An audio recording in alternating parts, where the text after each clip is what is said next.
Every fan knows the right player in the right position can be a game changer. Put LifeLock between your identity and identity thieves to monitor and alert you to threats you could miss. Plus, with a U.S.-based restoration specialist on your team, you won't have to face drained accounts, fraudulent loans, or other losses from identity theft alone. All backed by the LifeLock $1 Million Protection Package. Change the game on identity theft. Save up to 25% your first year at LifeLock.com/aware.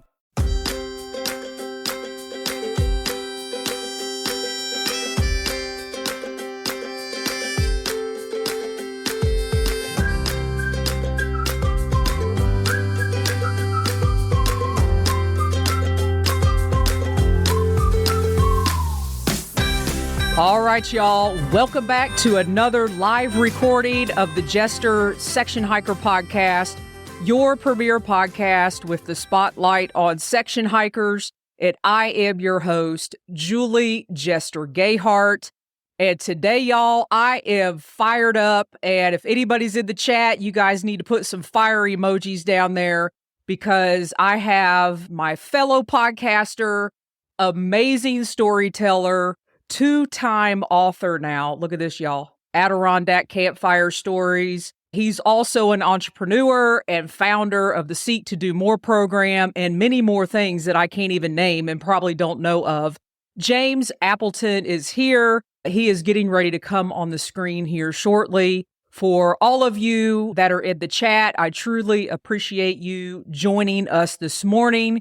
But before we get to James, y'all, this is going to be a real and raw episode. We're not holding anything back, myself or James, as we get into ultimately why I chose James as a coach, not to just get ready for a huge hike that I want to do this summer, but actually for my life, to change my mentality, to change how I've been operating spiritually, and so much more. And y'all, I'm just going to go ahead and tell you, as of this morning, I have dropped 10 pounds, and James says that we need to share our results. So I'm going to go ahead and share that first and foremost, because I know y'all are going to be asking that in the chat.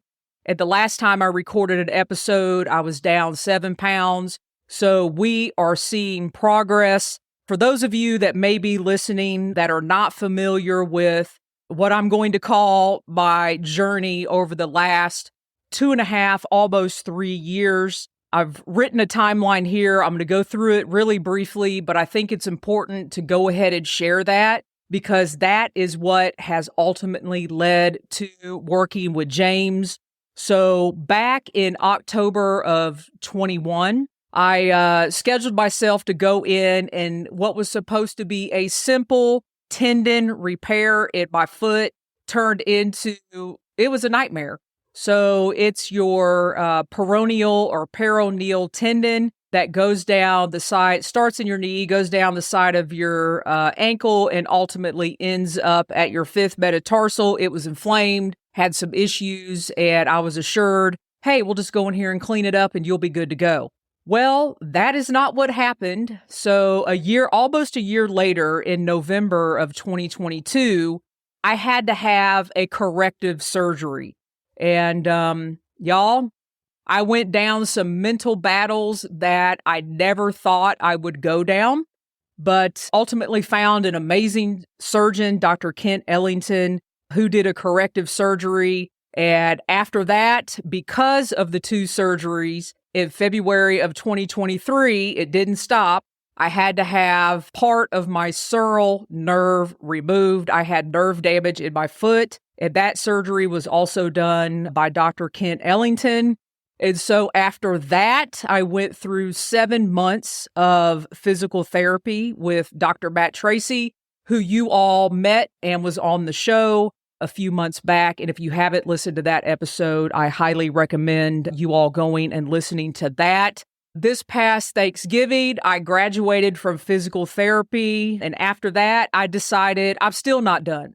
Because even though my foot was on the mend and it was getting stronger and stronger and stronger, something else happened to me. I gained weight. I was still having mental battles. One day I just went in my hiking room and I tried on my hiking clothes. And this was this past December. my hiking clothes. I could barely get my shirt buttoned. I mean, it was awful. I mean, I pretty much had a mental breakdown, and right then and there decided that that's a wrap.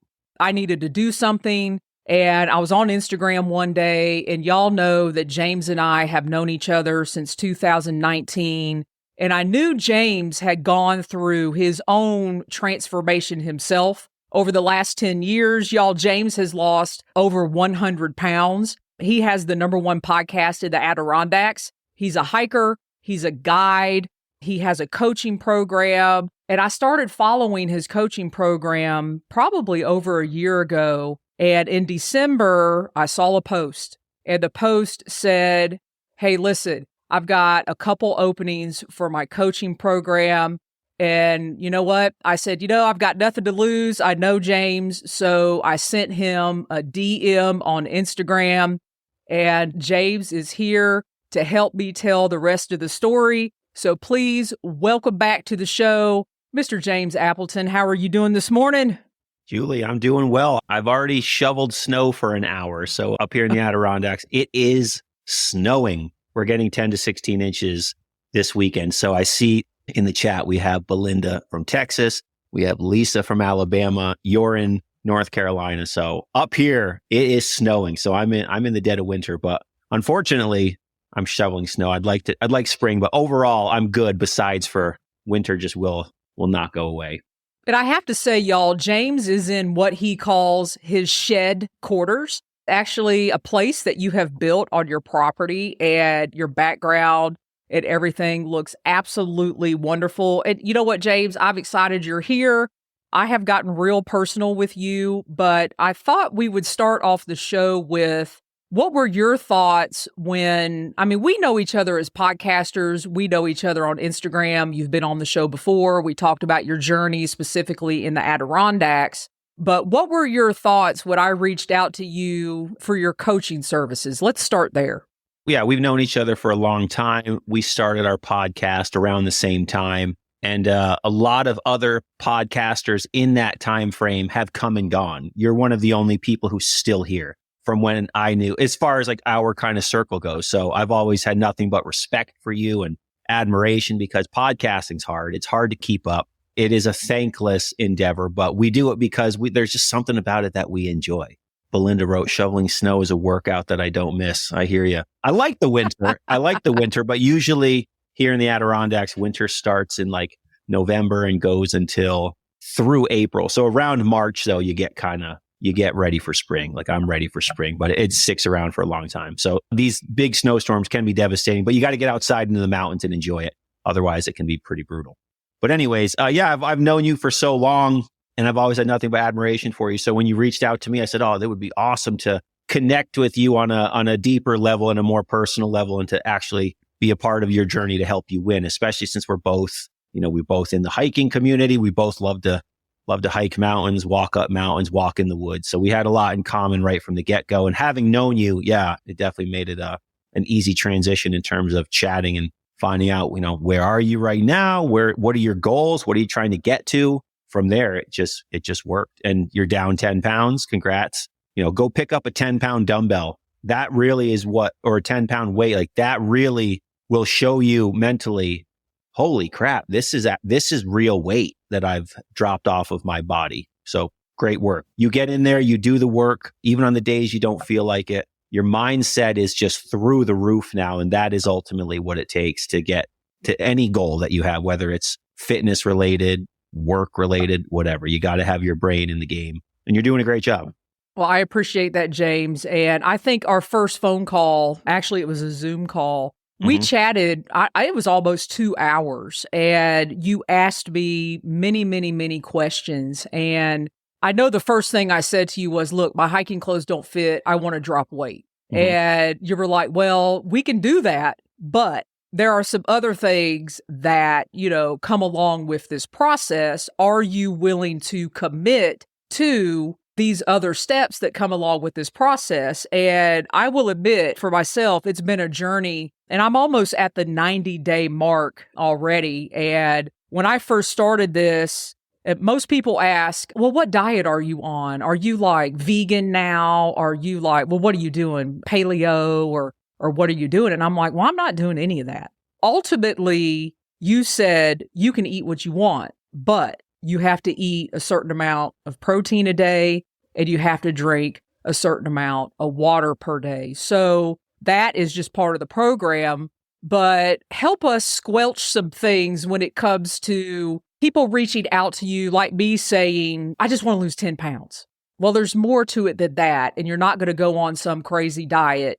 And really what this has ultimately done for me, this is a lifetime transformation. And you have helped me see that. How do you squelch that when people come to you? Because that's the first thing people ask. It's like going hiking and people go, oh, what is your backpack? Oh, what tent are you carrying? Like that's not going to help you be a better hiker. Dropping pounds in 2 weeks is not going to help you ultimately over your lifespan. So help us squelch that. Wanting to lose 10 pounds, wanting to lose 20 pounds, wanting to lose 100 pounds, like that's just surface level.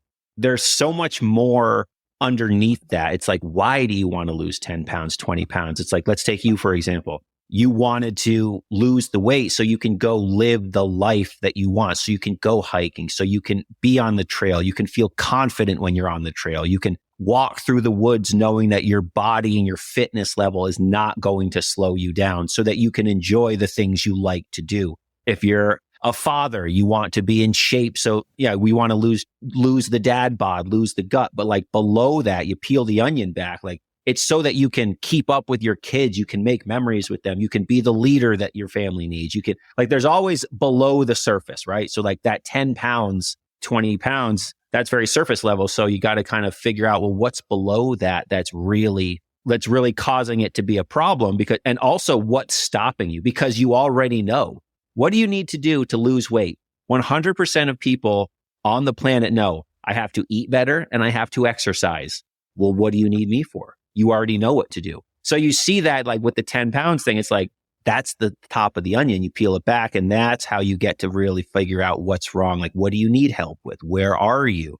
What is stopping you? And all of that stuff happens up here in the brain. Like the brain is more important than the sets and the reps and the exercises or the foods to eat. So, that's why I ask you all those questions. And that's really what it comes down to. So with my program, I take a more transformative kind of angle with it, because what good is it if I help you lose 20 pounds and then I just let go? And then what happens? You just yo-yo diet like everybody else because you didn't form the mental toughness. You didn't form the actual discipline and the consistency and all the things that it takes to keep it off. Quite frankly, one of my biggest compliments that I receive from people is when I post a transformation picture and people will say, I forget that you used to look like that. To me, that's the biggest compliment because I've never put it back on. Like the statistics are actually quite staggering for people who have 50 plus pound weight loss transformations. It's like within 3 years, I think the statistic is like 75% put at least 2/3 of the weight back on within the first 3 years after dropping the weight. And for me, I've never put it back on because, as you know, and as I tell you weekly, do not take your foot off the gas pedal. Yeah. Because once you do, the car rolls back down the hill. So, that's the approach we take. But yeah, I mean, it's all mental. We all know what we need to do. Taking your trail analogy with, people saying, oh, what tent do you have? What boots do you have? Like that is so surface level. Any tent will work, just like any workout program will work. Any boots will work, just like any diet will work. And there's certain things that are going to fit your body better. There's certain shoes that will work better for you than will work for me. Just like there's certain diets that will work better for you than work for me. It's very surface level. And once you peel the onion back, you start to see, I need flat shoes. Oh, I need a training program that lets me train from home. Or I need to go to the gym because I'm not motivated to train when I'm at home. Everyone's got those different kind of uniquenesses. And so you have to get to that, which is why I ask you all those questions. But the transformative kind of component of coaching in general, or just, what I do is it's unique to each person because everyone's got their own kind of stuff to deal with. One of the things that was extremely important to me, there were multiple things that were extremely important. First of all, I was not going to join a gym and go get a personal trainer, that's a meathead or whatever. and just have them tell me do certain exercises and they don't hike. So I wanted somebody that was a hiker, that is out in the woods, that trains, that knows how to do these things. But ultimately, over my journey, and you keep telling me to share my journey, and it's hard. It's hard to share it because at times I got really low, and it's hard to share those points. But one of the things that was very important to me, because over these last 2.5, 3 years, my spiritual component is what really it saved me, and it continues to save me. And one of the things that I wanted to commit to do was read my Bible, go to church every Sunday, every single time that it was possible. I wanted to, and you call it sharpening your knife. And I grew up in a Christian household. And I think for the first 50 years of my life, I took that for granted. And it took me going to a very, very low level to realize I needed that back in my life. And I'm not going to get emotional about it because it's a good thing. Another component that I loved about you is that you are a spiritual guy and you talk about it. And that is part of the program. So talk about that a little bit and why the spiritual component is important for you as well. So there's 3 parts of what I do. People come to me just like you did. Hey, I want to drop some weight. And I say, cool. That's great. It's a great goal to have. Why do you want to drop the weight? What do you want to do? What is holding you back in your life so that, without that weight on you, what does your life look like? How will it get better? And I take it a step further. After all, the program is called Seek to Do More. I take it a step further and I say, okay, we're not going to just help you lose weight. We're going to rewire your brain, because your brain is what is going to get you to show up on the days you don't feel like it. And ultimately, showing up is what matters most. And then on top of that, there's the physical component, there's the spiritual, or the physical component, the mental component, and the spiritual component of Seek to Do More. So those are like the pillars, you could say, of the things that we seek to improve. Because if everything is working, you will be thriving. But if one or two of the things are working, but one is lacking, then you're not going to be thriving. And quite frankly, your plane will fly, but eventually your plane is going to crash. If all 3, your spiritual life, your physical health, and your mental health, are not all working and thriving, you're going to crash. I take the spiritual component very, very, very serious. And yes, I am a Christian man myself. I'm a Christian who has a very dirty potty mouth, so I do apologize if I start swearing on the program. Don't start swearing on the program. I'm trying not to, but sometimes I just start ripping fire and it comes out. I try so hard not. So I do apologize in advance. But your spiritual component is like, and for certain people, it's going to be different. Like I have clients who don't believe in God at all, and it's like, cool. That's for you. You're on your own journey. I'm on my journey. Julie's on hers. But the spiritual component is like, who are you that you show up to? And like, who do you show up as to the world? And if you're not cognizant of that, you're not cognizant that, oh, you were kind of a jerk to this person, or, oh, the way that you envy what this person has, like, is ugly within inside of you. It doesn't help you. Or, it's like, if we're not cognizant of who we are showing up in the world as, we can't improve it. So that's why the spiritual component is very important. And when it comes to anybody who's like a person of faith, obviously your faith is going to be the foundation of that. Your pursuit of God, your pursuit of the religion that you believe in, that the faith you have. And if you don't, well, it's still like you still need to evaluate yourself and connect with yourself to figure out, okay, what is going well? What is not going well? Okay, this is not going well. Why isn't it going well? Well, I keep doing X, Y, and Z, which is leading to this. Okay, great. So now we need to create a plan to not be doing X, Y, and Z. Like, you need to analyze yourself. And if we don't, well, then we're the boss that nobody respects. We're the person, the coworker that everybody hates, but this guy doesn't realize it because he's never really taken a check as to how he shows up into the world. So these are all just different parts of the equation. But again, I just believe so strongly that, I'm not just here to help you lose 20 pounds. I want to elevate your entire existence. And with that, your spiritual life needs to be on fire. And it doesn't necessarily mean religion. It just means like you are so spiritually connected with yourself to improve. Your physical health needs to be through the roof, because I feel that's the foundation of existence. Because we don't have our physical health, we're not alive. So it is the foundation, and nothing builds confidence more than liking what you see in the mirror and performing, let's say on the trail. Nothing builds confidence more than doing a hike that you didn't think you could do. And all of a sudden, whoa, my body could do it. I could do it.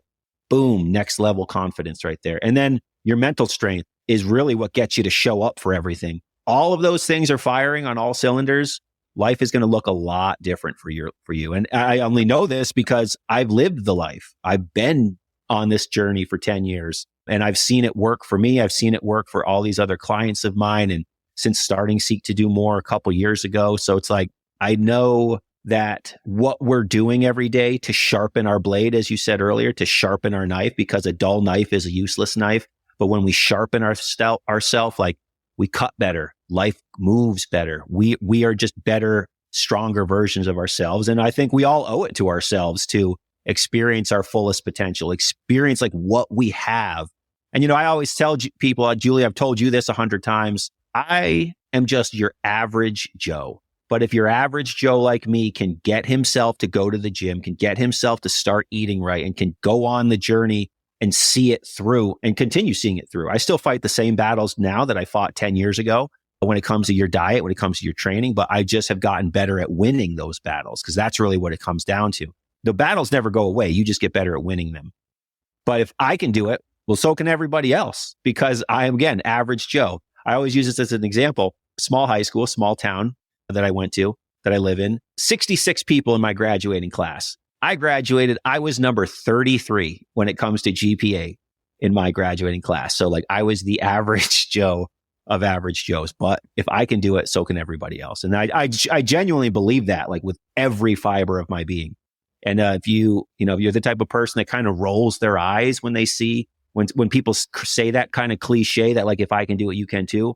I encourage you to go on Instagram, search the hashtag Transformation Tuesday, and you will see thousands of people just like you who did it. So that should help show you that, oh, I can do it too. And it's hard. It's not easy. And it's ups and downs. You're going to have times where you're thriving, times where you're low, but it's all about not quitting. And once you don't quit and you make it your lifestyle, you enjoy the process and you let the process rip, things are going to change. I mean, look at you. You're down 10 pounds. That's a chunk of, I wish you could see 10, and you're down 10 pounds, but you haven't lost any muscle because we're training every day to make sure we're maintaining muscle. Because the last thing you want to do is to lose muscle. No, that's not what we want. We don't lose fat because if we lose muscle, well, we've just done ourselves a disservice actually, because muscle gets rid of fat. So we need as much of it as possible, so. And I'm training at home and I'm training on the trail. And I mean, you kind of catered to, that was some more questions you asked me, like, what kind of training do you like to do? But then I made the mistake. I told you that I had started using the trap bar at physical therapy. And you're like, all right, great, perfect. We're going to get you a trap bar. You could do things at home. Those are the kind of things that I did. At one point, I think I was going to join a gym, but I was like, I can't, that's just not me. Yeah. And I love that. I remember when you were like, I'm going to go join a gym tomorrow. I'm so fired up. And then like the following day, you're like, I didn't join the gym. I went and I was like, I don't really want to. I said, that's cool.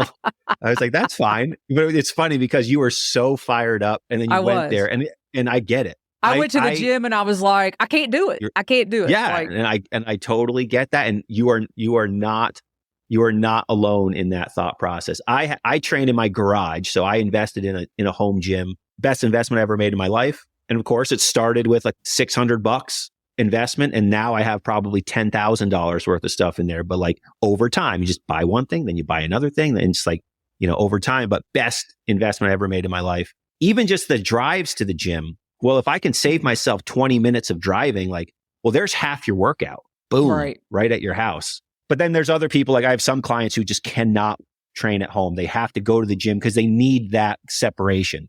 I am like you. I'd rather be right at my house.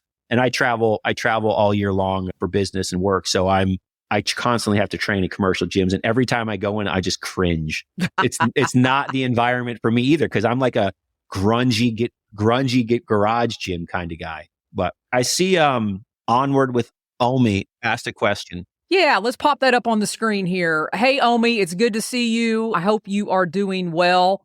Omi wants to know, and this is an awesome question, because I know, James, you're going to nail this answer. So Omi wants to know, can you talk about being an older woman and how to manage a slowing metabolism.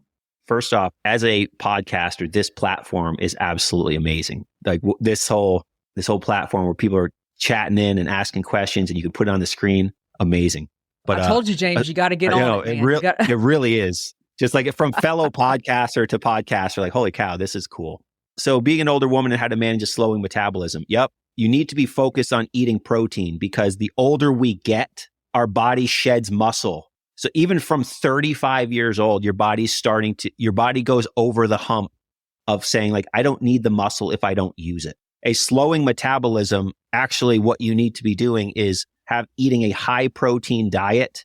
And as Julie learned, more protein than you ever imagined, but then out of all of a sudden, it starts to feel normal. And then it starts to be something that it just becomes what you do. And that's when your body starts to feel better, starts to perform better. Also too, lack of protein is attributed to people, losing hair, thinning nails, just becoming frail the older you get. So high protein. And when I say high protein, the goal is 1 gram of protein per pound of body weight. So if you weigh 120 pounds, your goal should be 120 grams of protein. Some people say, holy cow, that's so much, but it's actually because most people are so under eating protein and they abide by, the food pyramid, which is absolute trash. But yeah, that will be what you want to do to start. And then the second thing is to build muscle, strength training, because again, if you don't use it, you lose it. Your body is going to shed muscle. My father is 67 years old. I have him on a trap bar deadlifting program. He just does it every morning. He does his workout. And that's why I love the trap bar. We talked about it before, especially for hiking.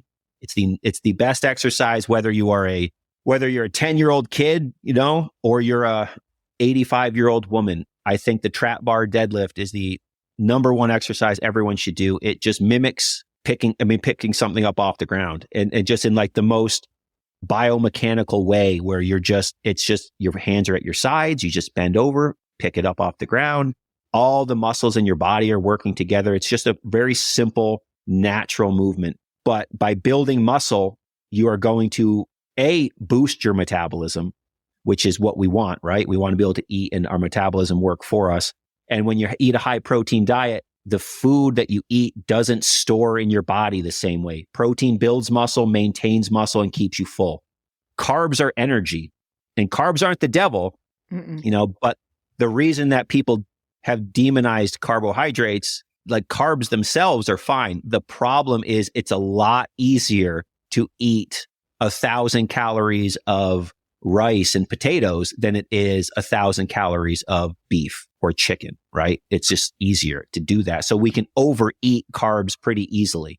So with that, that's why the high protein comes in, and protein will basically help you build that muscle and maintain the muscle. The more muscle you have, the more fat you're going to burn and the more food and calories that you're going to need to eat. And all of a sudden, like everything's working together instead of just eating high carb diets, low protein diets, which is what most of society eats. That's when people don't have much muscle on their body. They have a lot of fat on their body. I hate to say it, sorry hikers, but most backpackers have no muscle on their body. And that's why people can hammer out long, long days on the trail, 20-mile days. Yeah, awesome. But you still don't look like somebody who's in shape. And the reason is being, in general, the backpacking community especially is high carb, low protein, and no focus on building muscle. So that's really how it breaks down. And it's probably going to offend some people, but like, that's just the truth. I'm not here to, that's the truth though. That's really what it comes down to. And most hikers, I mean, James, we don't talk about this stuff. I mean, because the hiking community, it's really sexy to talk about your gear. It's really sexy to talk about, it now seems to be the trend where, I'm a 8-time through hiker and I've done over 30,000 miles. And this is my new $8,000 tent that I bought this year. And I can't watch that stuff anymore because that's just not where I'm at. I'm all about, I want my body to last. I mean, truth be told, I've done 30,000 miles in my local nature preserve. And what that did is that got me to injury. And, a lot of hikers get injured on trail. Hikers don't Yeah. talk about their injuries and what that leads to, malnutrition on the trail. But my ultimate goal is now, the next 50 years of my life is I just want to be able to hike whenever I want to, healthy and, in a good fashion whenever I want to go. And I just want to touch on the protein from my side of it.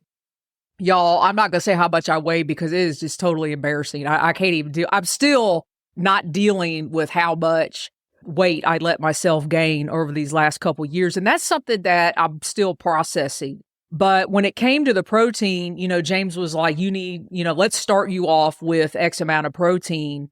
And within the first 30 days of the program, you're kind of learning and, getting in this rhythm that you need to get into so you can go to the next 30 days and then the following 30 days, which ultimately leads you to 90 days. But the first week or 10 days, I would text James and I'd be like, I cannot eat anymore. I'm stuffed. I just cannot eat my body weight in protein. And you didn't text me back and say, that's, just eat. It's horrible. Just do it. You texted me back and said, that's okay. Keep going. There's tomorrow. There's the next day. There's the next day. And honestly, I want to say it took me 30 days to adapt, not only to the protein, but to the water that I was adding in my life as well. So it doesn't happen overnight. I am still growing and learning and am nowhere near done with the transformation that I'm going through because I don't know what it ultimately is going to look like. I just wanted to give my perspective because I'm in it. I'm in the program and James is still, how many days are you, James? 800 or something like that days? I have been doing Seek to Do More personally within my own life, 758 days this morning. And I still keep track. I still, just like you, I'm checking the boxes every day on my accountability logs that we print out and we check off to hold us accountable.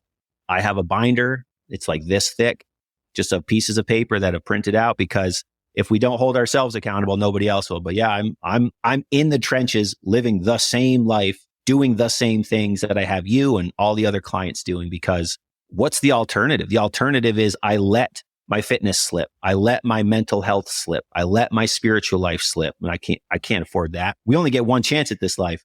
We got other people out there. You got people who depend on you. You want to live a thriving life. Like we got to put in the work so that we get those results because that's what we want. Yeah. And we owe it to ourselves to be our strongest self. I truly believe that.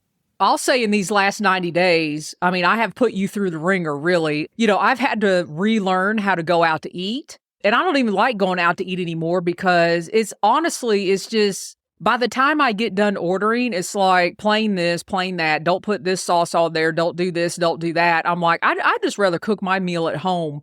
I'm still working my way through that because going out to eat is not a bad thing. But for me, it is right now because I'm still adjusting and I want to stick to my goals and I want to stick to what I'm doing. Over the last 90 days, and Belinda, we are going to get to your question because I think that's a great question for James to answer.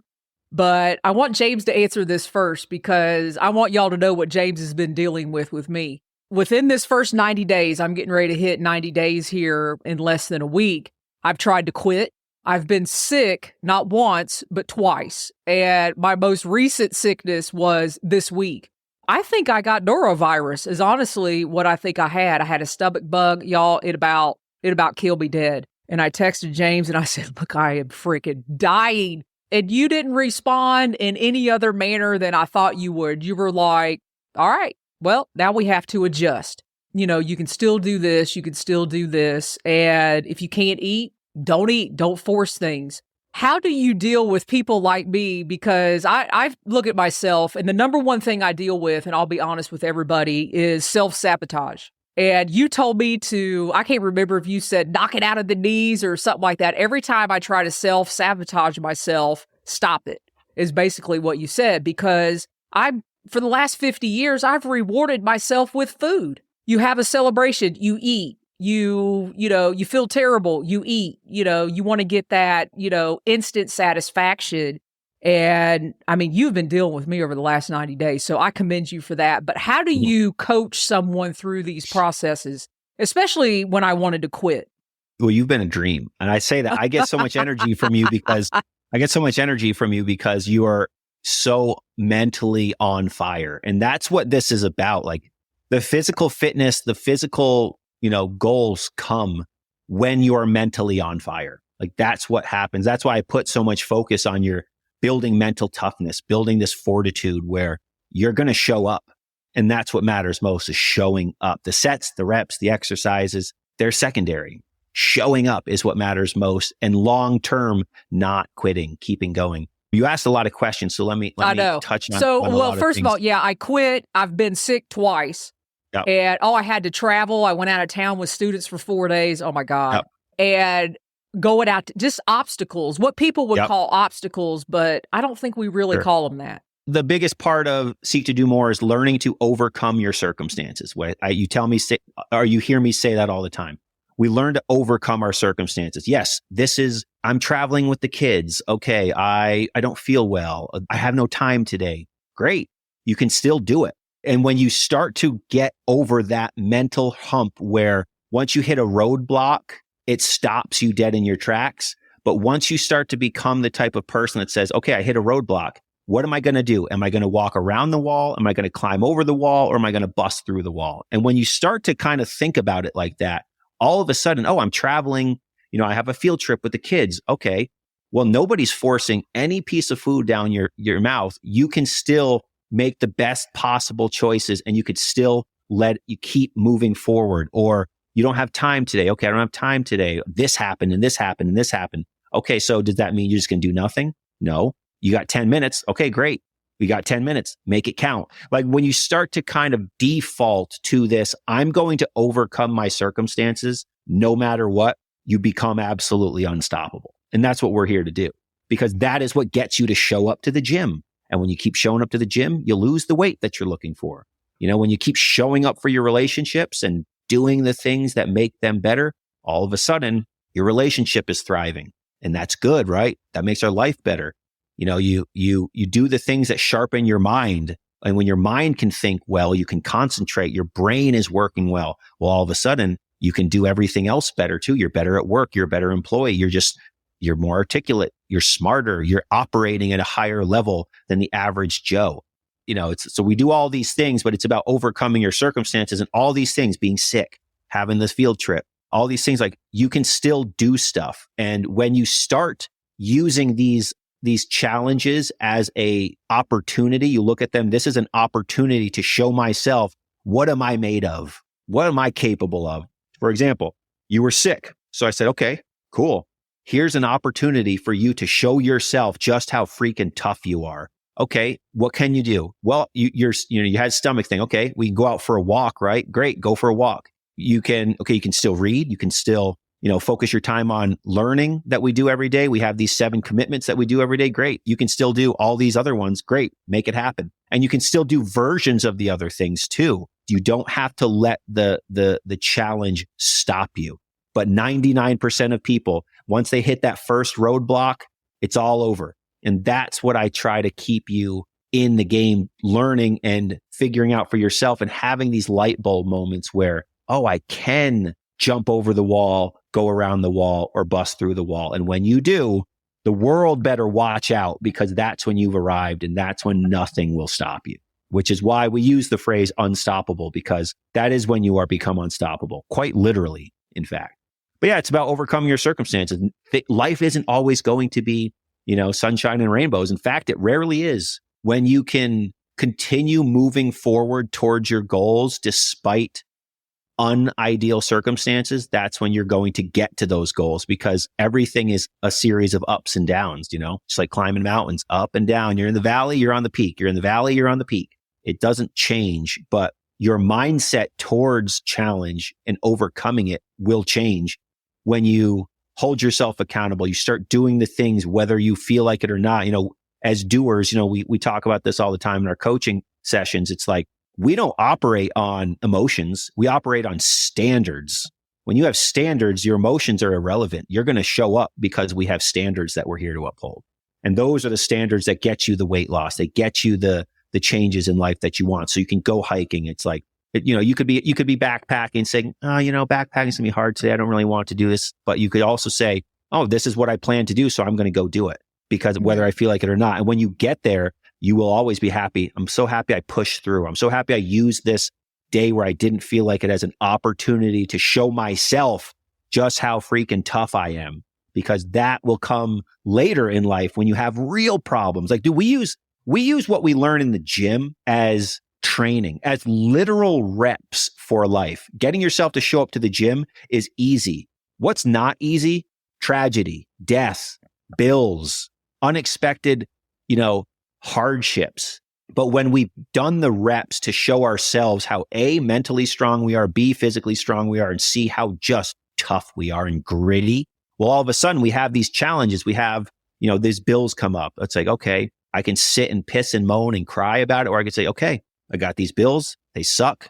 I accept that they suck. All right, let's get them paid. What else can I do? Okay, I could cut back on this. I could go do this extra job over here, make some money to do that. Like, you just become a doer. You become a person who does not let challenge destroy them, but instead says, watch this when challenge arrives. And that we learn to become that type of person by doing the reps in the gym, by doing the reps in the program where like you do the things whether you wanted to or not. Like, it all kind of complements each other and it all works together in synergy, which is why, it's the spiritual, the physical, and the mental component of the program to raise every element of your life at the same time. And then when you do, all of a sudden challenge is like, all right, it's just another challenge.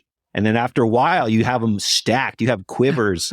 you have arrows in your quiver. Where like all the different times that you've done this. And then all of a sudden it's like, I've done it 16 times before. I do it again. No big deal. And that's when all the people around you, all the people you work with, all the people in your family, all the people who know you, they like, man, Julie operates at a different level. There's something different about her. And yeah, you're damn right. There's something different about her because she's done the work to get there and to become that type of person. And anyone can.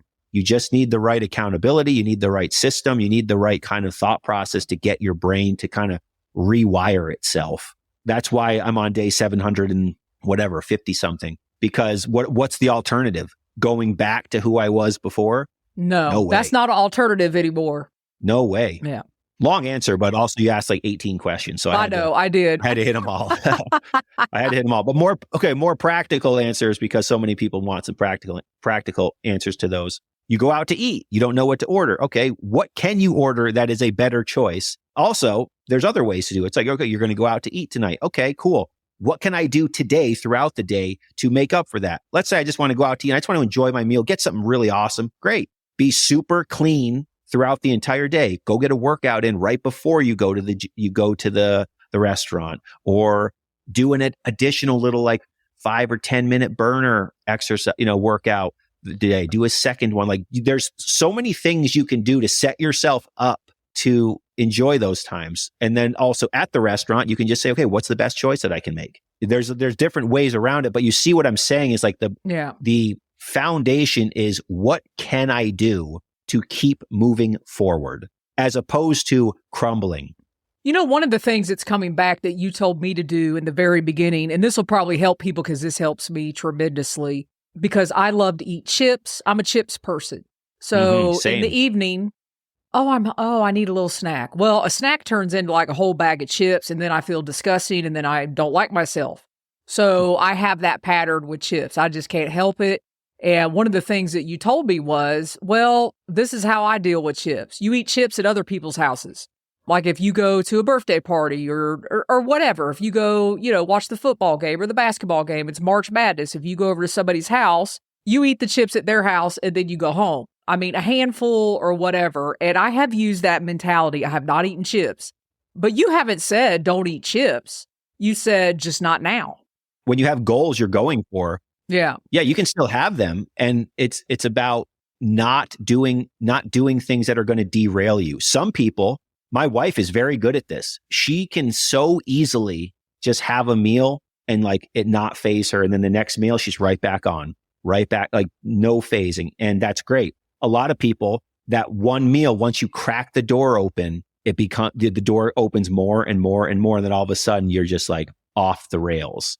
I use the analogy a lot too about like you fall off the horse. Do you hop right back on or do you let the wagon run you over too? Most people, me included in the past, have let the wagon run me over. So, oh yeah, if that's the wagon the case, full of bags of chips, man, ran me over. And chips are also my thing too. Like I told you, like I'll eat chips at other people's houses when there's like an event, a barbecue or a birthday party or like, Thanksgiving hors d'oeuvres, like that sort of thing. Because I'm the same way. I'll hammer 1,000 calories of chips without flinching. Oh yeah. Because I like chips. And I've learned like I can't control myself like an alcoholic. You're trying not to drink. You can't have it in the house. Same thing with me with chips. It's a huge downfall of mine. And then when I do have them, I enjoy the crap out of it. This is the time I'm going to enjoy because I'm not going to live with a life without pizza. I'm not going to live life without chips. But there's times where it's time for chips, time for pizza, it's time for birthday cake. And there's times where it's not. It's about you becoming personally accountable to yourself to know when those times are. Yeah. And if you're going after weight loss goals, you're going after these other things, you can reward yourself if you want or have the weekly cheat meals or whatever it might be that works for you so that you can continue on the long-term goal and the long-term plan because that's what it's about. But it's also about knowing like, okay, it will slow down my progress to the goals. But more so than that, more than the calories, it's like I have found that these things have they create mental hurdles where, again, I use the analogy of cracking the door open. If you stay super clean and super on point and super focused, the second you have that one meal that could derail you or could be the start of falling off the horse, you cracked the door open. All of a sudden, shoot, the door's open now. I need to slam that thing shut. Or what happens for most people is the door slowly opens and opens and opens. And before you know it, it is wide open. Yeah. So you're doing a fantastic job. And we've already discussed this in your coaching calls because I gave you the opportunities to like crack the door. You have. Open. You've given me a couple opportunities. Nope. You said, no, I can't crack the door open because I know it's going to swing open once it opens. And that is what it's about. You have become mentally strong and mentally aware of how you operate so that you can set yourself up for success, which is, again, why this program. You came to me to lose a few pounds, but like I'm hammering home that it is a mental game more than anything else. And when you get that mental game taken care of, it will lead to the other things, the weight loss, all this stuff. So long as you don't quit. Yeah. All right. 2 more things. Because y'all, you know how I go. We're pushing an hour, but I told everybody in advance this was going to be a little bit longer episode. So I want to address Belinda's earlier question. Sure. And then I want to address something that's upcoming. So at the end of 90 days, you have everybody do some type of challenge. That's what I'm going to call it. So I want to talk about that. But I'm going to put Belinda's question up on the screen. She says, the stiffness of getting older has discouraged me. I hike and stretch every day for a month, miss a day, and everything stiffens up. Why? How long does that last? I would say, I guess I can't really relate to how stiff, like hiking and stretching for a month and then missing a single day, everything stiffens up. I feel like that's just going to be kind of the natural sort of thing. But also the older we get, the more we need to warm up before doing things. So I think the stiffness that you're talking about is like, it's a pretty natural thing. I continue to go back to what I said earlier in the show with the older we get, the more our focus needs to be on building muscle and maintaining strength because our body wants to get rid of muscle. A strong person ages better, ages more comfortably. There's people here where I live in the Adirondack High Peaks. There's an 80-year-old man who is on like his 80th round of the Adirondack 46 High Peaks. And you ask him like, man, how do you keep doing this? He says, I just don't stop. Boom. There's the most monumental, thought process. He just doesn't stop. And he's hammering out these huge days in the Adirondack Mountains. It's about just not stopping. So to answer your question, Belinda, you're hiking and stretching every day. And if you miss a day, everything stiffens up. There's also going to be an element of just needing to do more to warm up. But again, as far as hiking and stretching goes, there is a point where training your muscles to get stronger, just pure strength will benefit you, especially long term as you get older. There's another question I saw here as well. Oh, it's from Belinda as well. She said her father's dying of cancer and I care for him. getting out and breathing and pushing my body is something for me that renews me better than the cupcake I want. I wanted to mention that. Absolutely, because you're benefiting yourself. You're doing something better for yourself. I tell Julie, I tell everybody, when you want, let's take the cupcake, for example. The cupcake, fun for 10 seconds while you eat it. And then the rest of the afternoon, you're like, man, I opened the door. I cracked the door open, or I didn't need that. Whereas, let's talk training, for example. Oh man, that 20-minute workout I did sucked while I was doing it. It was hard. I was breathing heavy and it wasn't fun. But how do you feel for the rest of the day?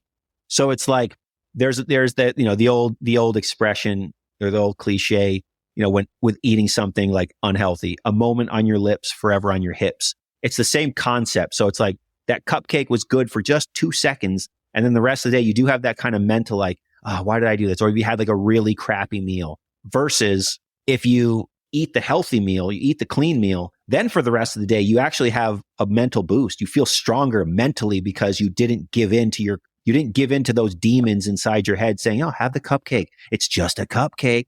Yeah, it's just a cupcake. Like obviously long term, a cupcake's not going to make a difference, but it's what it represents. It represents that you will allow you to operate on emotions, on feelings, as opposed to operating on standards. Or it will allow you to just take what's the phrase? Not short-term enjoyment. I'm like blank. I'm having a brain fart on the phrase. I know you'll think of it as soon as we're done. Yeah. But you're not working on it's like short-term enjoyment. Yeah. It's like, yeah. Well, there's a phrase. It's like a total like normal word too. It's just not popping in my head, but like, we're playing the long game because that's ultimately what matters is playing the long game. But if you always give in to that desire for instant gratification, there we go. Instant gratification versus delayed gratification. Instant gratification is you always give in to those cravings. You give in to no, I don't feel like working out because right now I just don't feel like it. I don't want to train before I go to work. It's early. I just don't feel like it. So you don't do it. Whereas if you don't give into that instant gratification, you say, no, I'm going to hold myself to a standard. I'm going to go do it. And then what do you feel for the rest of the day? You feel awesome. Physically, you feel good, but also mentally, you feel good because you got yourself up. You experience those endorphins all day long. So you're actually playing that delayed gratification game. And it's the same thing with like not being willing to crack open that door for that cheat meal or for those chips. You're saying no to the instant gratification for the delayed gratification of getting your goals, because that is what it takes. And I say this a lot on social media. I say, I tell you too in our coaching sessions or anybody, losing weight takes longer than you expected it to take. It's harder than you thought it would be.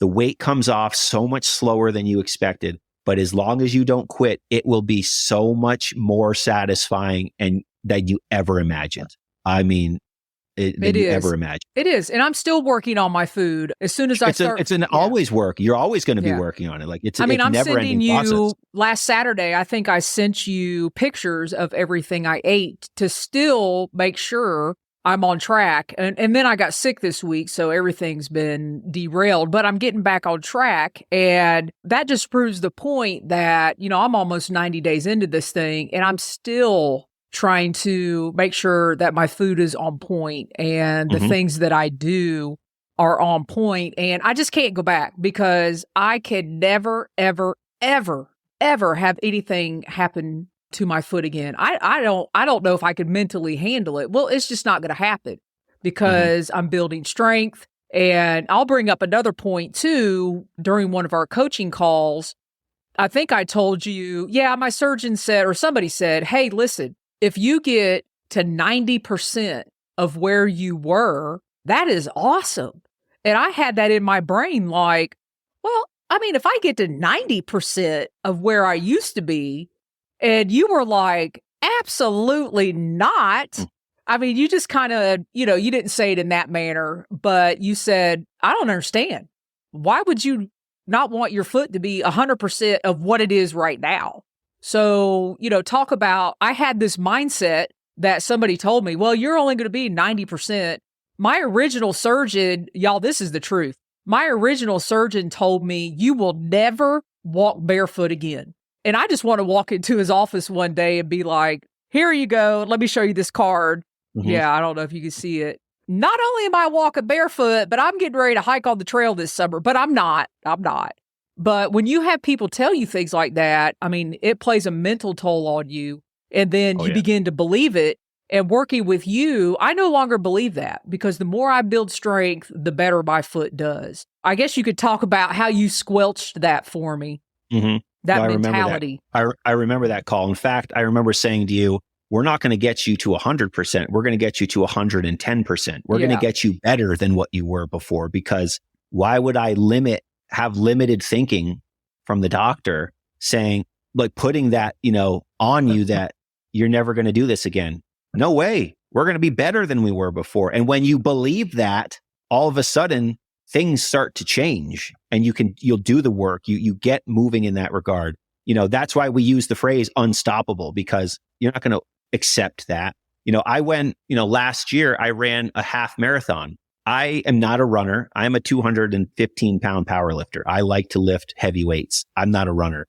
I run once a week for like 1 to 2 miles. I signed up with 24 hours notice for a half marathon, and I just did it because I said to myself, you could do it. Just keep running. You could do it. I know you can do it, because I believe that in myself, because I've done this for so long that I have that self-belief. And it's the same thing with you. The doctor's telling you you're only going to be 90%, and you believe that. You're not going to even get to 90% most likely. You're going to probably get to like 60%. But if you say, no, I'm going to be 110%, well, guess what? You're going to get there. You're going to get there because you believe it. And I genuinely believe that. That's why you have worked out for almost 90 days in a row. All of a sudden people are like, oh, James, dude, these people you need rest days. You need this. You shouldn't work out too much, James. No way. Your body is so much stronger than you ever realized. And when your brain catches up to how strong your body actually is, watch out. That's when things change, and you start to realize, holy crap, I personally have worked out for 758 days in a row, or whatever it is, in a row. No days missed, 0. I've broken a sweat for the last 758 days. All of a sudden and I'm stronger, I'm leaner, I'm more confident, I'm performing. I did a freaking half marathon. Like, I'm not a runner. You just get better. But it takes kind of going. You're not going to grow in easy times. You grow when things are hard. Hard times are what produce growth. Overcoming hard times produce growth. Hard times, when you quit, just make you worse. They cause the depression. They cause the crap to happen in your life. But when you say no, you fight back, you swing back, and you overcome, that's when you grow and you get stronger, you get better. So by extending ourselves beyond the threshold of what we currently think we can do, well, that's how we stretch ourselves and become better, become stronger. So the same thing with what you've been doing. You're doing all of this work so that we can get you ready for the trail. So you can believe in yourself that, no, my foot is not going to be 90%. I'm going to be 110%, because it's all in your brain and your body. Trust me, your body's stronger than your mind. It's stronger than what you think it is. I think my 700 and something days in a row shows that. And all these other people who are, our friend Sarah Williams is on well over a year. There's a bunch of people in the Seek to Do More, thread who are the Seek to Do More program thread who are almost a year, over 6 months, 9 months, who have like, I can't believe I've worked out every single day. And it's not about like, quote, working out. It's about showing yourself that you are stronger than you think, but it takes pushing yourself beyond that threshold to experience that. But when you do, you'll turn around and you'll be like, whoa, I used to be way back there. Mm-hmm. I'm up here now. I don't even remember getting to this point. I just kept doing. And now look where I am.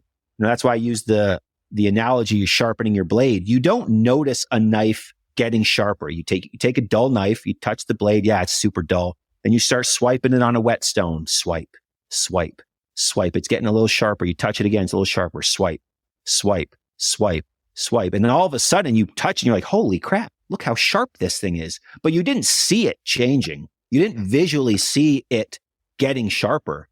All of us, you don't notice that it's sharp until you touch that blade. So in the same regard, you don't know, you keep doing the work, showing up day after day. I'm just focused on today. I'm just focused on today. I'm just focused on today.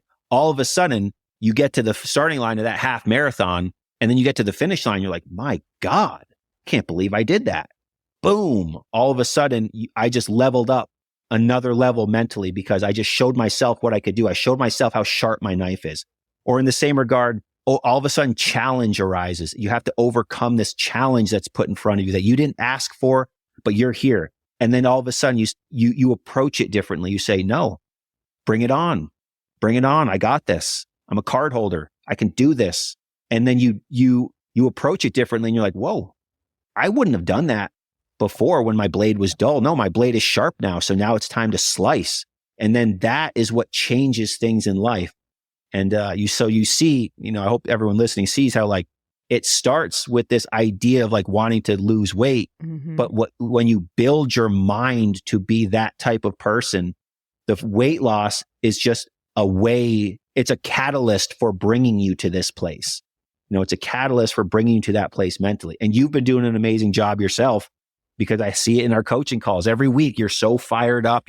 And now is that just like I told you, just like I said, the people at work, they're going to start asking you questions. They're going to start poking fun at you. They're going to start taking note of what you're doing, because you are taking the bull by the horns. You are actively choosing to improve yourself so that you can be your strongest self. You didn't just sit on the sidelines saying, one day I hope I do X. No, you said, dude, I got to do this. Let me invest in myself, my time, my money, my energy, my life, because I deserve it. I owe it to myself to be my strongest self.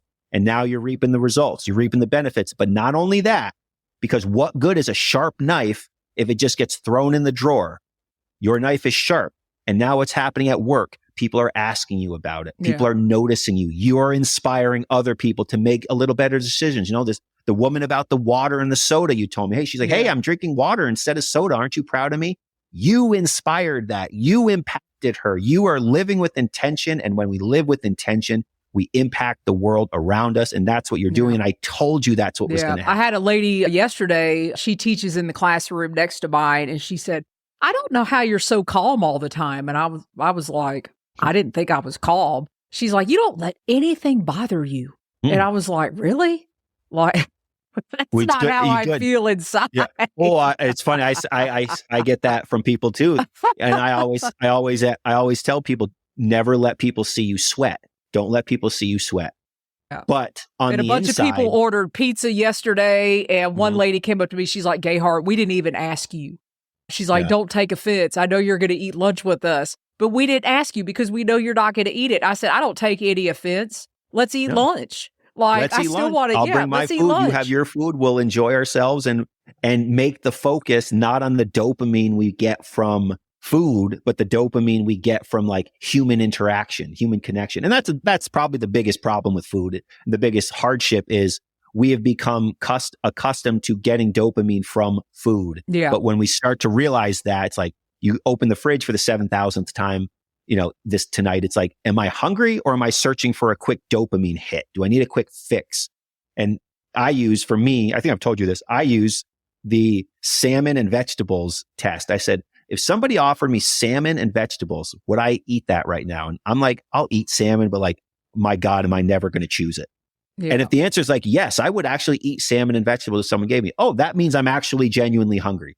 If I said, oh God, I don't want salmon and vegetables right now. Oh, well, actually, I'm not hungry. I'm just looking for a dopamine fix. So I say, okay, how can I channel this into something different to get that dopamine hit? But what I was saying before is for me now, pineapple. Sure. Pineapple. Oh, it's the best. Dude, a good pineapple, a good mango, plump grapes. I'm telling you, they hit just as hard as anything else. And then when you really need something that's good, let me give everyone a quick tip. You want something that's good, something that's clean, something that's healthy, something that actually will still benefit your life and still give you that dopamine hit. A cup of Greek yogurt, frozen blueberries, microwave them first for like 30 seconds. Trust me. Microwave frozen blueberries, put them in a cup of Greek yogurt, unsweetened Greek yogurt. You'll get 20 grams of protein and like 90 calories. And then a tablespoon of maple syrup. I'm putting this in the chat. Greek yogurt. Frozen blueberries. Unsweetened Greek yogurt in general, but if you sweeten it, it's still like pretty low calorie. Frozen blueberries, microwave the blueberries for 30 seconds, and then a tablespoon of maple syrup, 55 calories. Maple syrup is natural, or you could use honey too if you're more of a honey person. But then mix it all around. There's a very clean, healthy dessert option, and it will still hit that dopamine need that we all tend to have. And it tastes fantastic. And how good is maple syrup? How good is honey? I mean, But there you anyways, go. So what did you say? What kind of Greek yogurt? I missed that part. just plain Plain. Plain There you Greek go. yogurt. All right, people in the chat, there's your recipe. Hey, I didn't Yeah. know we were going to hand out recipes today. Yeah, So, you got to accept people. You got to set people up for success here. So there you go. All right, James, let's wrap this up. You're going to have several days of Jester Section Hiker content coming because I'm starting to round out my 90 days here over the course of the next week. And it just so happens that it coincides with my spring break from school. So I have 10 days. And I'm not going to be traveling. I'm going to be staying at home. And James and I have come up with a challenge. Let's not say the name of it. I don't want to give away the name of it yet. Sure. But what I'm going to be doing is hiking a certain amount of miles each day for 10 days. And I have not done this in over 2 years. So this is going to be a true challenge for me, because I have goals in the future. I want to do a through hike this summer of a 311-mile trail, and I'm going to talk about that later as well. So, James, why don't you talk about how important the end of the 90-day challenge is and why you have people do that? And I don't know, I'm excited about the challenge coming up. I could hardly stand it. So, all right, awesome. Tell people why you do this. The way that I structure my program is the first month is called the recalibration, where you just kind of recalibrate your life. Like we're going from, most of the time being in this rut to, okay, I need to start firing on all cylinders. Great. Then the second month is the strength month, where, okay, now we're going to now that you know the system, you know what we're doing every day. Now let's throw a log on the fire to make it burn brighter and hotter and strengthen areas that we need, whether it's your fitness, whether it's your relationship, whether it's your mental toughness, all these different things. And then the third month is the action month, because when you take action, like I said, your blade is sharp. So now it's time to cut. When you take action, that's when things start to change. So I like people creating an actual physical goal that they're going after, or signing up for a challenge or an event or something, because those create unprecedented confidence and self-belief. When you go to do it, you stretch yourself and you say, okay, this is what I want to achieve. Because, when it comes to fitness, nothing builds confidence more than a body that you're proud of and feels good and is strong. And then that transfers over to every other aspect of your life and how you show up as a person, as a man, as a woman, as an adult, as an employee, as a dad, as a mom. It just changes how you show up to the world. And ultimately, we want to be our strongest self, and nothing builds that more than challenging yourself to do something that requires you to see what you're made of, to become your strongest self in real time. So that's why we're doing it. And for you, it's exciting, and I'm super into what we're doing. Yeah, it's going to be cool. So that means I got to get this episode out before the challenge starts, which I'm going to do. Absolutely. I may put it out this afternoon. Who knows if I can get around. There's not much to edit. I'm just going to throw it up and here we go. I'm excited. The challenge starts very soon, here in a few days, and we're going to be throwing content out there. James has convinced me that this story needs to be told. And, I didn't believe I had a story, but I actually do have a story. And, this is a hiking podcast, and we're both hikers. And my ultimate goal is, to get back to the trail and be able to hike comfortably and have fun. And that's what I'm going to do no matter what. So I'm excited. James has even done a little bit of artwork. Yep. Yeah, for the audio that's going to be coming out. I guess we're going to be sharing that on Instagram, and I'm going to be sharing some short little episodes on the podcast. And every day I'm going to do a reflection. Just get raw on the trail, because that's where I love podcasting from. James, we've talked about this. The best episodes come from people hearing you out on trail. Don't you agree on that? 100%. Usually you listen to a podcast when you're driving in your car, you're sitting in traffic, or you're doing something else. And you always you'd rather be in the woods out there. So it brings you there. And that's exciting. More exciting stuff to come. James, I can almost guarantee this is not the last time that I'm going to have you on the show, because we got more to do together. And hold tight, James. Don't go anywhere. I'm going to switch the screen here and end out the episode. A lot of content in this episode, a lot of good messages, and I'm still learning. I'm still growing. I am still in the midst of this. Even though I've lost 10 pounds, I've had people say to me, that's it?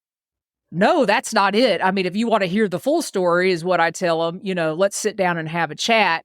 But I'm in this for the long haul because I want to be able to hike. I want to be able to go out on the trails. I want to be able to do what I want to do for the long term. So that is what we are doing this year and going forward. And whatever content comes out of that, that is what is going to be happening. So I appreciate each and every one of you. If you're here on the live, I truly appreciate it. If you're listening to the audio version at this point, I truly appreciate it. And you could help us spread the word about, transforming your life, getting yourself back in hiking shape, not worrying about what tent you're using, because if you're not in shape and you can't hike, it doesn't matter what tent you have. So on that note, y'all, look forward to the next one. Be safe out there, everybody. And as always, happy section hiking.